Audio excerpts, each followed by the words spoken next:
نسی پکڑی کانوں سے اور خوبصورت لڑکی پاؤں سے پہچانی جاتی ہے۔ مجبور اور بے سہارا عورت اگر خوبصورت ہو تو بات ہی الگ ہے، بدصورت بھی ہو تو وہ اس آدمی کو خوبصورت نظر آتی ہے جس کے سامنے وہ مدد کے لیے ہاتھ پھیلاتی ہے۔ اس قباحت کا ہمارے معاشرے میں کوئی علاج نہیں۔ محبت کا اظہار کرنے میں کوئی حرج نہیں۔ جس انسان سے بھی آپ اظہار محبت کرنے جا رہے ہیں، اس انسان میں احساس، کردار اور ضعف کی اچھی طرح تسلی کر لو۔ بعد میں آپ کہیں گے محبت دھوکہ ہے اور سارے جہان کو برا بڑا کہتے پھرو گے۔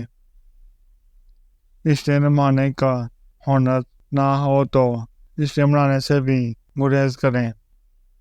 اداس لوگوں کی مسکراہٹ سب سے زیادہ خوبصورت ہوتی ہے۔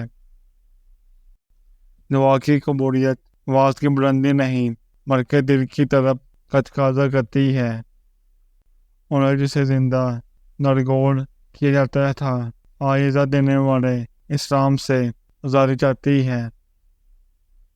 محبت کا المیہ یہ بھی ہے کہ یہ ہمیشہ اسی شخص سے ہوتی ہے جو اس کی رتی برابر بھی لائق نہیں ہوتا۔ نفرتیں پالنے والے لوگ بہت کمزور ہوتے ہیں جن میں محبتیں نبھانے کی سکت نہیں ہوتی۔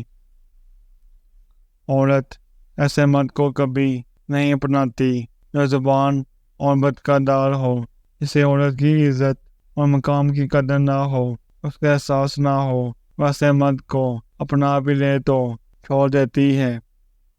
نامحرم کا قرب وہ آگ ہے جو وجود کی پارسائی کو خشک لکڑیوں کی طرح کھا جاتی ہے۔ اس سے زیادہ دور دیکھنے کی چاہ میں بہت کچھ پاس سے گزر جاتا ہے۔